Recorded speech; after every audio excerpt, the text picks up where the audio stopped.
ማነው በልጅነቱ ችን ጨዋታ የሚያውቃት? ሳያው አላስተለኝም ተንሸራተቱ። ለማየት እንኳን የሚያሳሳ በላፍቶ ኮንዶሚኒየም ጽድት ጥንቅቅ ብሎ ያለቀለት ቤት 62 ካሬ ይዤላችሁ ቀርቤያለሁ። ሰላም ቤት ኔቶች ነን። አዋጭ አማራጭ ቅናሽ ርካሽ ምላቸው ሀይቱ ከፍ ያለ ፊልሞች ላይ የምናያቸው የውስጥ ደረጃ ያላቸው ቆንጆ ቤቶችን ይዤላችሁ የቀረብኩት። እያንዳንዱ ክፍል ማስጎብኛችሁ ይሆናል። ተከተሉኝ። ምን ይመስላል የቤቱን ሁኔታ አብረን የምናየው ይሆናል። ቆንጆ ቤት ጥንቅቅ ጽድት ብሎ ያለቀለት ቤት በላፍቶ ኮንዶሚኒየም የሚገኘው አንድ ተጨማሪ የሰራተኛ ክፍል ያለው እንዲሁም ደግሞ ግራውንድ ላይ ቶይሌትና እንዲሁም መታጠቢያና አንድ መኝታ ቤት ያለው ነው።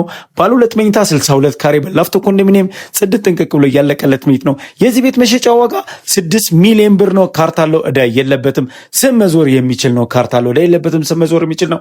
አሁን ወደ ላይኛው ክፍል እንሄዳለን። 62 ካሬ ባለ ሁለት መኝታ 6 ሚሊዮን ብር ነው መሸጫ ዋጋ።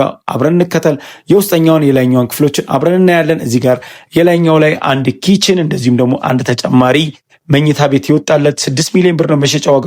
ቤት ኔት አዋጭ አማራጭ ቅናሽ ርካሽ ብላችሁን በየሳይቶች ይዘን እየቀረብን እንገኛለን። ይህንን ቤት ለፈላጊ ካላችሁ ደውልኝ። ፎሎ ላይክ እና ሼር መደረግ እንዳይረሳ። የዚህ ቤት መሸጫ ዋጋ 6 ሚሊዮን ብር ነው። አዋጭ አማራጭ ቅናሽ ርካሽ በየሳይቱ ይዘን እንቀርባለን። ቤት ኔት ፎሎ አድርጉ። ላፍቶ ኮንዶሚኒየም ላይ 62 ካሬ በ6 ሚሊዮን